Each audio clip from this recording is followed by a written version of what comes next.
अस्सलामुअलैकुम दोस्तों, soap serial मोहब्बत जे माग जे ईंदड़ नई एपिसोड में छा थींदो ऐं छा थियण वारो आहे।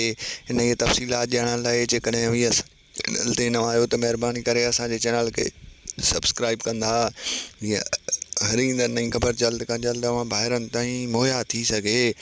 दोस्तों हाणे हलूं था ड्रामे जी तफ़सीलात जी तरफ़। तव्हांखे ॾेखारियो वेंदो त ईंदड़ नई एपिसोड में मोर जेको आहे सो रांझनि खां पुछंदो, रांझनि तुंहिंजे चहिरे मां नथो लॻे तूं एॾो परेशान आहीं, लॻे थो ॻोठु ॾे ख़ैरु न आहे। तंहिंखां पोइ रांझनि उन्हनि खां नटाईंदे थी सघे थो त उन्हनि खे इहो ॿुधाए त जेको आहे ॻोठनि में घणा कज़िया थी चुका आहिनि ऐं ॻोठ मां कुझु माण्हू लॾे बि विया आहिनि।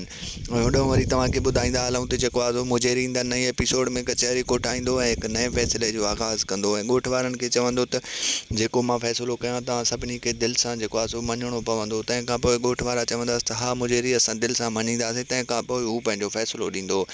ऐं तव्हांखे ॿुधाईंदा हलूं त जेको आहे मोर खे जेको आहे मोर जिते कमु कंदो आहे उते मोर खे तमामु घणा पैसा मिलंदा। थी सघे थो उन्हनि खे 10-15 हज़ार बि ॾियनि। जेको मोर उन्हनि खे चवंदो त उन खां वधीक मोर खे पैसा ॾींदा ऐं जेको आहे मोर उहे पैसा ॻोठ वारनि खे ॾींदो। ॻोठ वारा तमामु घणा ख़ुशि थींदा। ऐं होॾो वरी तव्हांखे ॿुधाईंदा हलूं त हुते जेको आहे मोर जो भाउ जेको आहे वॾो ख़ुशि हूंदो, परेशान हूंदो, चवंदो त काश असांजो भाउ जेको आहे मोर उन्हनि जी मदद करे त ॻोठ वारा असांखां ख़ुशि थी वेंदा, असांजी मदद कंदा।